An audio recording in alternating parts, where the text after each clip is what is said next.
tous, bienvenue dans Bonjour chez vous. Je vous souhaite un très bon vendredi. Aujourd'hui, nous vous encourageons à ne pas désespérer pour le salut de ceux que vous aimez, ceux pour qui vous intercédez depuis des mois, peut-être même des années. Aujourd'hui, nous voulons vous encourager, vous fortifier avec Nadine et Aurélie. Bonjour mesdames. Hello Bonjour Evelyne, hello Aurélie. Alors, on est vendredi. Et on a un très beau témoignage qui m'a personnellement beaucoup touchée. C'est Noël Duval aujourd'hui qui nous raconte son parcours et il est vraiment encourageant parce que je trouve quand on entend ce genre de témoignage, ça donne foi pour le salut de certaines personnes qui ont l'air tellement loin du Seigneur. Donc vous découvrirez son histoire tout à l'heure. Il est passé par la prison, addiction très forte à la drogue et vous verrez comment le Seigneur est venu le chercher exactement là où il était. Et pour l'instant, on va commencer cette émission, comme j'ai dit, on va encourager tous ceux qui intercèdent, qui sont en attente du salut de ceux qu'ils aiment. On commence cette émission avec la pensée du jour.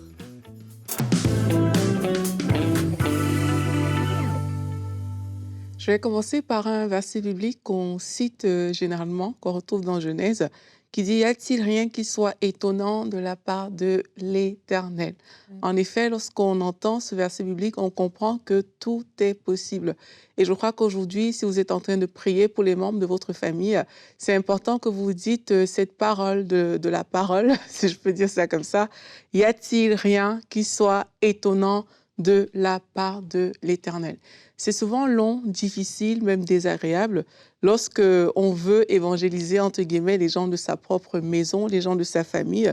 Et aujourd'hui, j'aimerais vous encourager vraiment à le faire d'une certaine manière. Je veux vous encourager à ce que ce soit plus pratique dans votre façon de fonctionner. Donc, si vous êtes en train de prier pour les membres de votre famille, quand vous priez, je vous encourage vraiment à être dans la précision.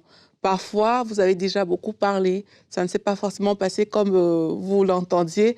Tu es venu avec ton zèle, ta foi, pour parler, je ne sais pas, à tes parents, pour parler à tes frères et sœurs. Peut-être tu as vécu du rejet, il y a quelque chose qui s'est passé qui n'a pas fonctionné, mais il ne faut pas se décourager, il n'y a rien qui est impossible. Dieu fait encore de belles choses. Il y a des pôles qui sont là, peut-être aujourd'hui, qui ne sont pas encore transformés, des saules de tasse qui vont devenir pôles dans votre famille, dans votre maison. Mais pour cela, il faut continuer à être persévérant, aussi bien dans votre évangélisation, mais il faut commencer par la prière. Et dans la prière, comme je disais, je vous encourage à être précis. Précis, ça veut dire quoi? Ça veut dire qu'il faut vraiment regarder ces personnes avec des yeux compréhensifs, si je peux dire ça comme ça. Il faut réaliser en fait que peut-être qu'elles ne savent vraiment pas ce qu'elles font. Comme Jésus pouvait leur dire, Seigneur, pardonne-leur car ils ne savent pas ce qu'ils font. Et il faut prier contre des raisonnements qui se lèvent contre la connaissance de Dieu dans la vie de cette personne. Je prends un exemple simple. Seigneur, je veux prier pour tel membre de ma famille de façon spécifique et je prie vraiment contre ce raisonnement qui se lève dans sa vie. Je prie contre les mensonges qu'il a acceptés. Vous pouvez demander à Dieu de vous révéler c'est quoi ce mensonge-là, pour aussi prier pour que Dieu ouvre le cœur de cette personne.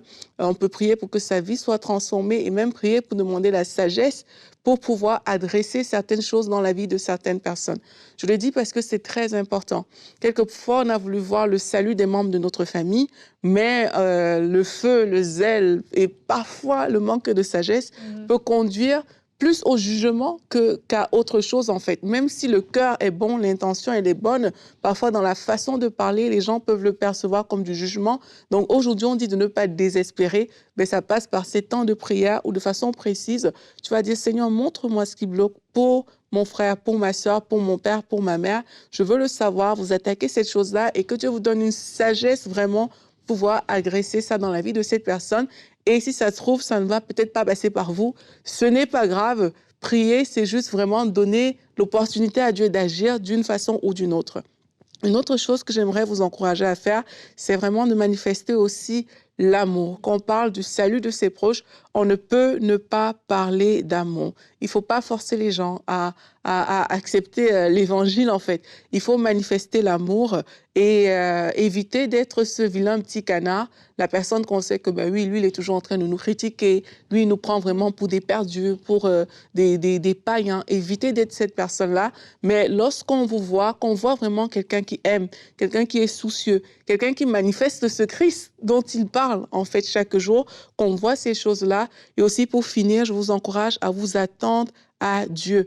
Persévérer, parce que quelquefois, les personnes pour qui vous priez vont manifester même le pire, des choses que vous n'avez pas du tout envie de voir, mais il faut continuer, il faut persévérer en sachant que dans la prière, il y a vraiment un travail spirituel que vous êtes en train de faire dans la vie de cette personne. Et enfin, il faut être prêt. Il faut être prêt. Peut-être que quand le cœur de cette personne va s'ouvrir, ben, il va falloir que vous soyez prêt justement à accompagner cette personne dans la direction, le chemin que le Seigneur aura prévu pour elle. Amen. Amen, amen.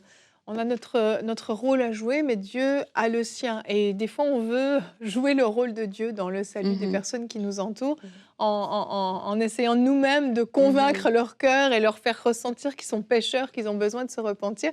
Et en fait, ça va les condamner. Ça va absolument pas les amener à la repentance. Et on a vraiment un rôle à jouer. Et aujourd'hui, on veut simplement vous encourager à savoir qu'il n'y a pas de péché trop grand que le Seigneur ne puisse pas pardonner. Il n'y a pas de trou trop profond où sont plongés ceux que vous aimez, que le Seigneur ne puisse pas aller rechercher. Et en fait, l'amour de Dieu n'a pas de limite pour ces personnes-là. Et oui, les conseils d'Aurélie sont excellents parce que c'est ça notre part, en fait. On ne peut pas faire plus que ça.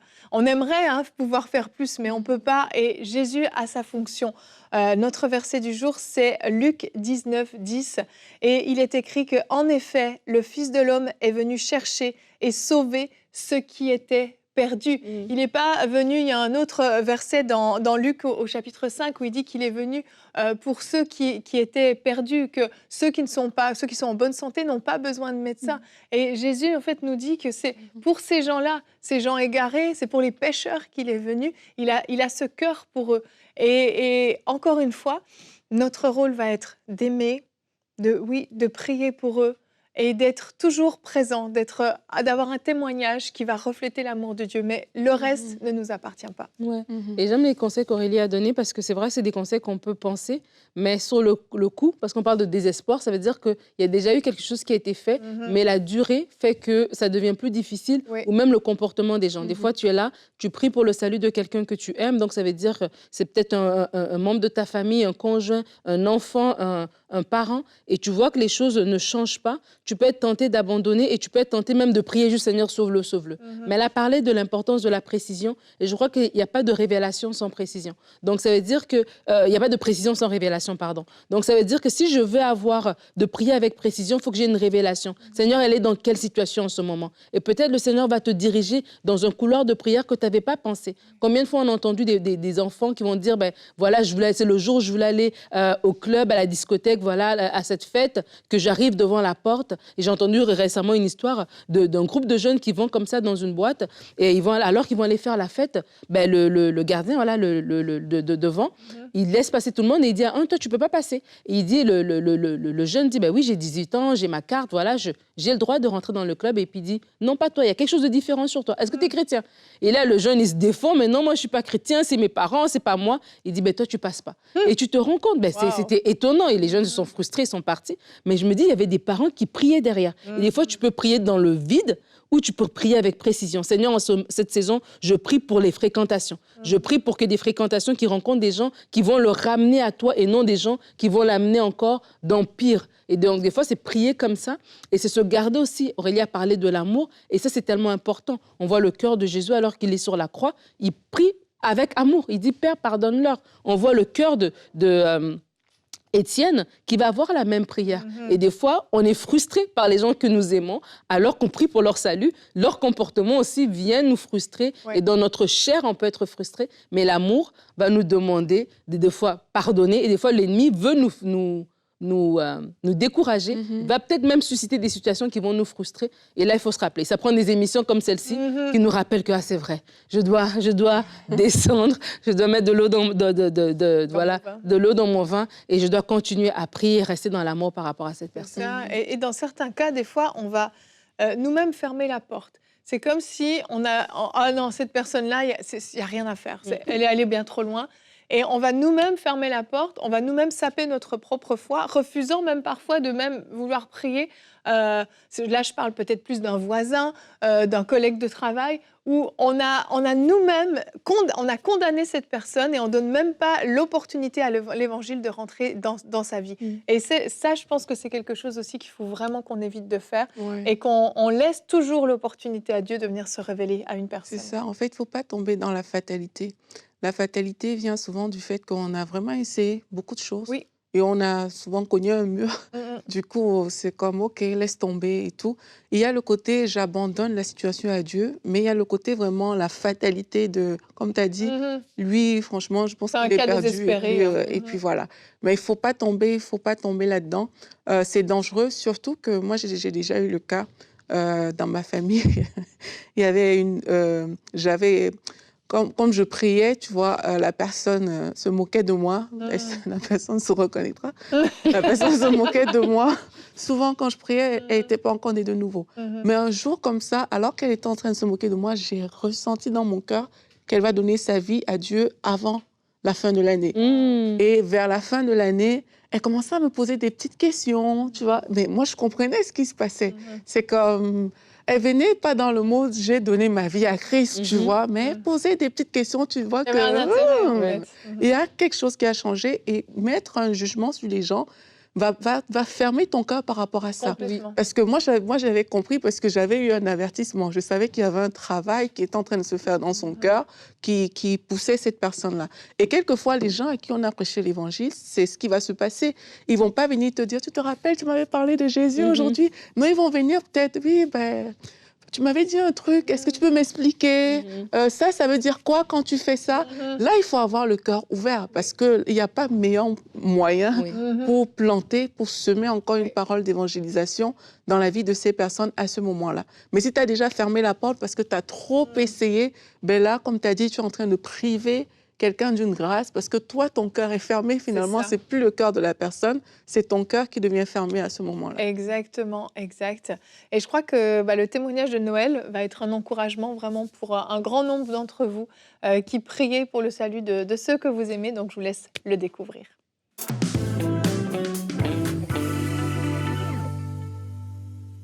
Et on se retrouve pour notre rubrique C'est mon histoire. Alors aujourd'hui, mon invité n'est pas sur mon canapé bleu, mais il est à distance. Mais son histoire vaut vraiment la peine d'être entendue. Il s'agit de Noël Duval. Bonjour Noël. Bonjour, Tu vas bien ? ça va très bien et vous? Ça va très bien, merci. Je suis ravie de t'accueillir, non pas sur place, mais dans C'est mon histoire, pour que tu nous partages ton histoire qui est quand même assez exceptionnelle, comme je le disais. Une histoire qui aurait pu tellement mal finir, mais qui finit merveilleusement bien. Alors, pour te présenter rapidement, toi, tu es né, tu fais partie de la communauté des gens du voyage et tu es C'est né ça. dans une famille qui n'était pas particulièrement croyante. Tu avais cependant un Mhm, oncle qui était chrétien. c'est ça. Et puis, C'est ça. tu as eu une enfance quand même un peu difficile, on va dire, puisque dès l'âge de 6 ans, tu as été placé en internat, donc séparé de ta famille. Comment ça s'est passé ces années-là ? Alors, on va dire qu'au début, c'était un peu, j'étais enfant, donc véritablement, je comprenais pas véritablement ce qui m'arrivait. J'ai évolué au fur et à mesure de ma vie en vivant avec des gens de ma communauté qui étaient aussi placés dans l'internat. Mais il y avait aussi d'autres personnes parce que c'était un internat qui était pour les forains et les bateliers. Et si vous voulez, les années ont passé. À partir de 10, 12 ans, on va dire, j'ai commencé à prendre conscience que j'étais pas trop élevé dans ma famille enfin, j'étais plus élevé dans un internat que dans ma famille. Et à ce moment-là, j'ai commencé à vivre mon éducation à travers les gens avec qui je vivais à l'internat, en fait. C'est ça. Il m'arrivait des fois de rester 15 jours, par exemple, de rester 15 jours dans l'internat et de ne pas voir mes parents pendant 15 jours. C'est Mais très long quand on est un enfant. oui, c'est très long. Oui, c'est très long parce que moi enfin, aujourd'hui avec le recul, on se rend compte que dans mon éducation, j'aurais aimé avoir beaucoup plus mes parents près de moi. Bien sûr, ce qui est complètement normal. Et tu vas rester à l'internat jusqu'à tes 16 ans. Et puis, c'est ça. ensuite, une fois sorti de l'internat, pas beaucoup de repères puisque justement, finalement, bah, il n'y a pas eu vraiment d'éducation qui a été faite, en tout cas pas par tes parents et tu vas Mmh. décider de partir, en mission, comme tu l'appelles, hein, avec la communauté des gens du voyage. Donc c'est comme une église qui se déplace, c'est bien ça? C'est ça, exactement. En fait, je suis, dans la communauté, des gens du voyage, je vais dans une église évangélique, dans un mouvement avec qui nous étions avant et en fait, on part sur le voyage avec des caravanes et à ce moment-là, je participe à une réunion.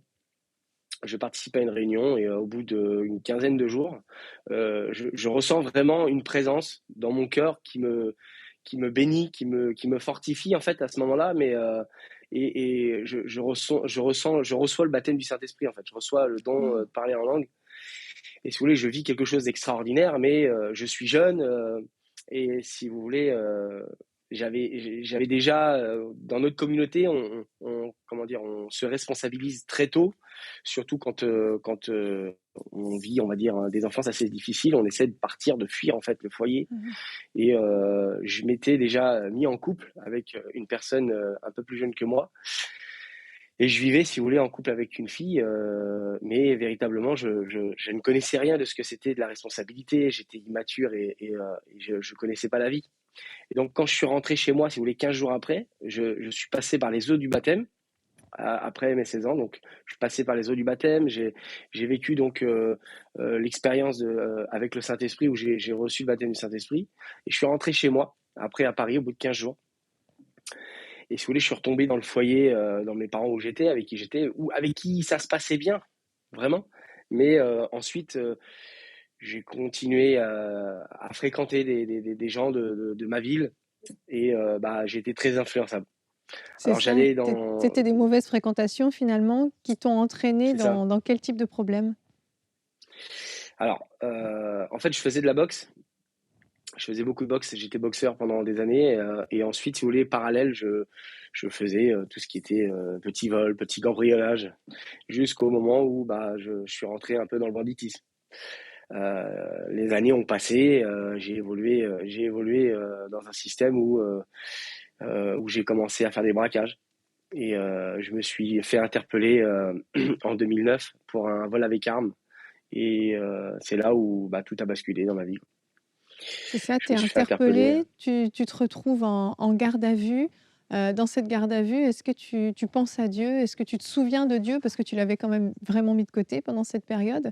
Comment ça se passe? J'ai com- j'ai complètement mis Dieu de côté, c'est vrai, pendant toute cette période. Je pensais pas à Dieu, en fait. Je pensais pas à Dieu. Pourtant, il y avait des choses de temps en temps qui me revenaient où Dieu réapparaissait dans ma vie, si vous voulez, en me disant Mmh. que je suis toujours là, en fait. Je suis toujours là, ne m'oublie pas, car je ne t'oublierai pas. Et à un moment donné, quand je suis arrivé dans cette garde à vue, où je fais 96 heures de garde à vue, c'est extrêmement long. Je suis interpellé, des gens de ma famille sont interpellés. Je rentre dans un système où j'emmène des gens avec moi, en fait. Mmh. Et ça devient grave. Et Ouais. quand je me rends compte que ça devient très grave, je me dis, mais mon Dieu, qu'est-ce que j'ai fait, quoi. Et c'est là, en fait, que je prends conscience de la gravité du problème. Et il se passe 4 jours, et au bout de 4 jours, je suis interpellé, donc je suis renvoyé en prison. Je suis comment dire, interpellé dans une affaire criminelle pour des vols avec Mmh. armes. Et je passe 1 an de mandat de dépôt en criminel, 1 pendant un an, an d'emprisonnement. c'est ça, 1 an de prison. Pendant cette année, tu vas pas vraiment, te redonner à Dieu, t'accrocher à Dieu. C'est pas taboué dans cette période-là? Alors, si, c'est ma bouée. Si, c'est ma bouée, mais c'était pour mon intérêt. Mmh. C'est pour l'intérêt personnel, en fait. C'est pas pour dire que je vis avec Dieu, parce que véritablement, sans lui, je ne peux rien faire. J'appelle Dieu parce que je souffre là où je suis. Et la Bible, elle le dit, quand un malheureux crie, l'Éternel l'entend. Mais la vérité, c'est que même là, en souffrant dans cette prison, parce que même si aujourd'hui la prison, c'est pas la prison d'il y a 30 ou 40 ans, c'est des tensions quand même où ça se passe bien, où on est bien loti. on n'est pas maltraité, enfin, ça se passe très bien. Et ben, on a quand même ce manque de notre famille, on vit enfermé sur une porte où il n'y a pas de clenche. Ouais. Et, et c'est à ce moment-là, en fait, qu'on souffre du manque des nôtres. Mais C'est c'était là pour où mon tu intérêt réalises. personnel. C'est ça, ta famille finalement te manque à ce moment-là. Et au bout de cette année, donc tu vas finalement sortir de prison.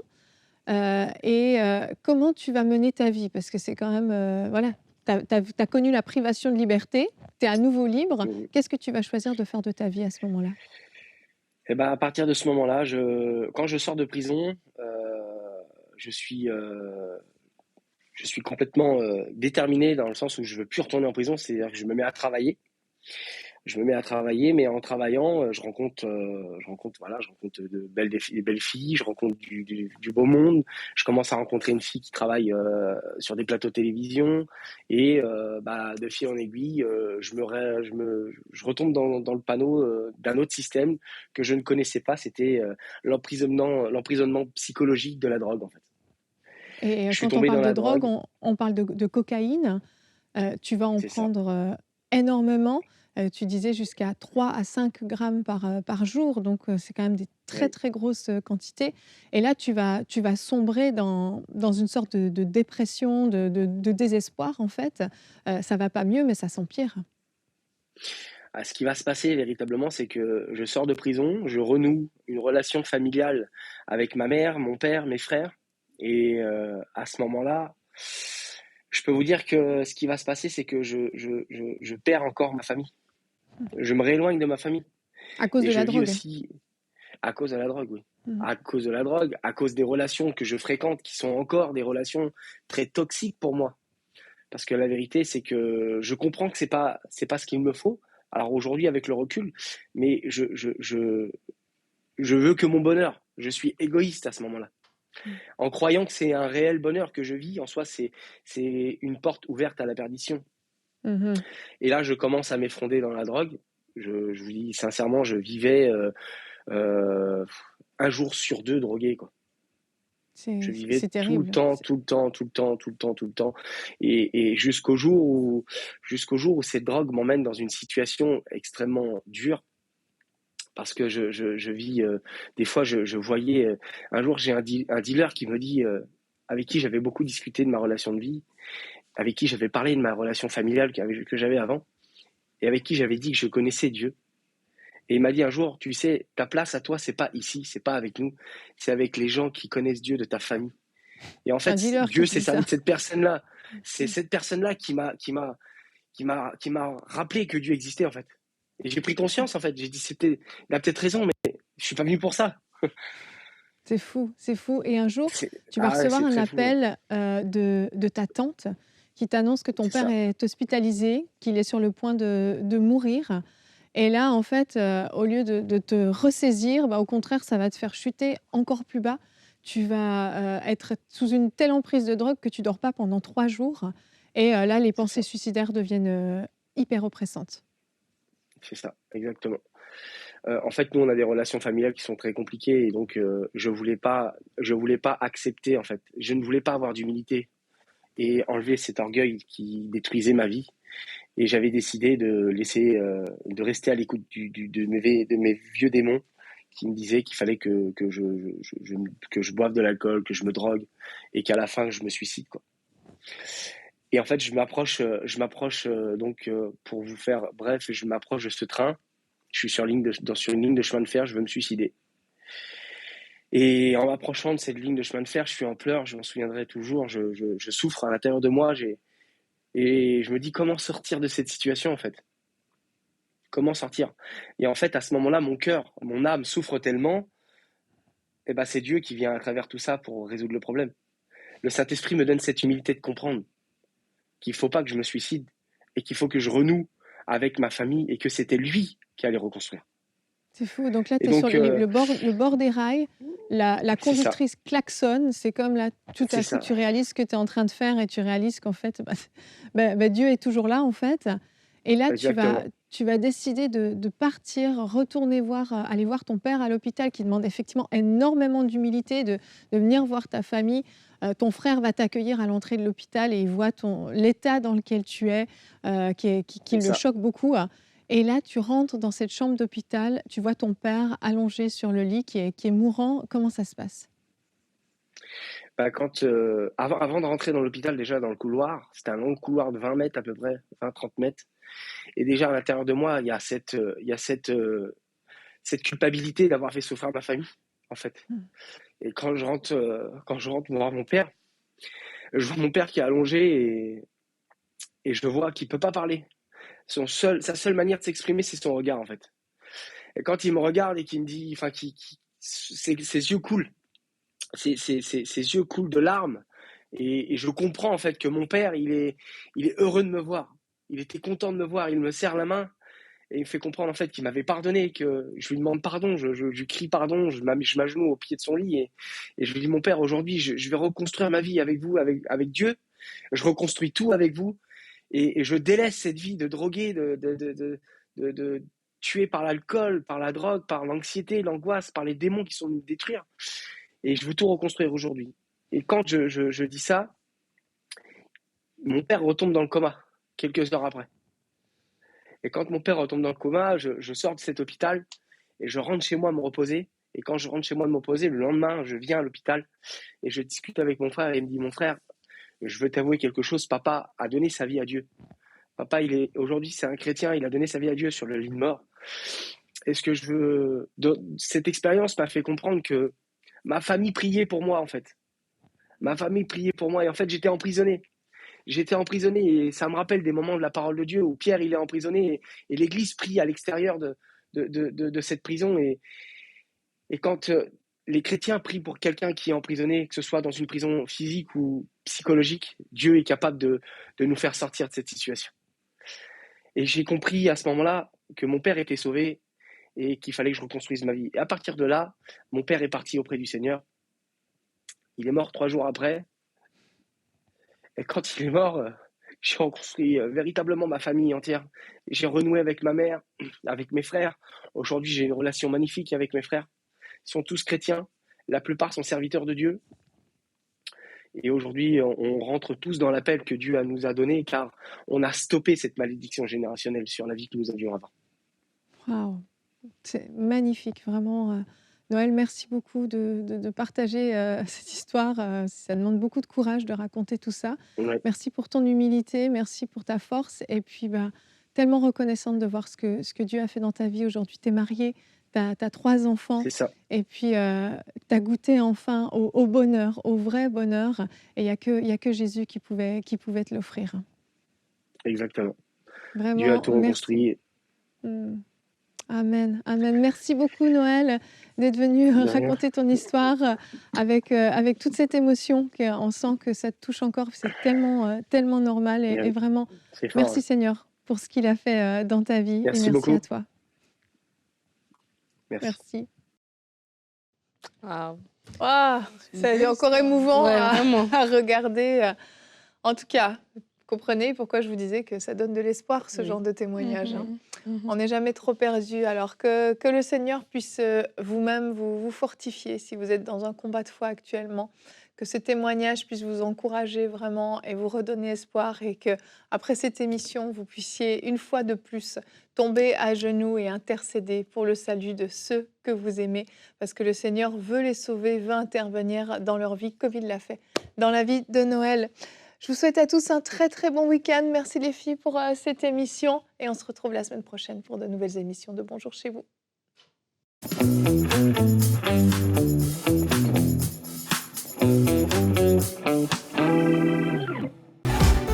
Teach est une émission quotidienne d'enseignement conçue pour faire de vous de véritables disciples de Jésus-Christ.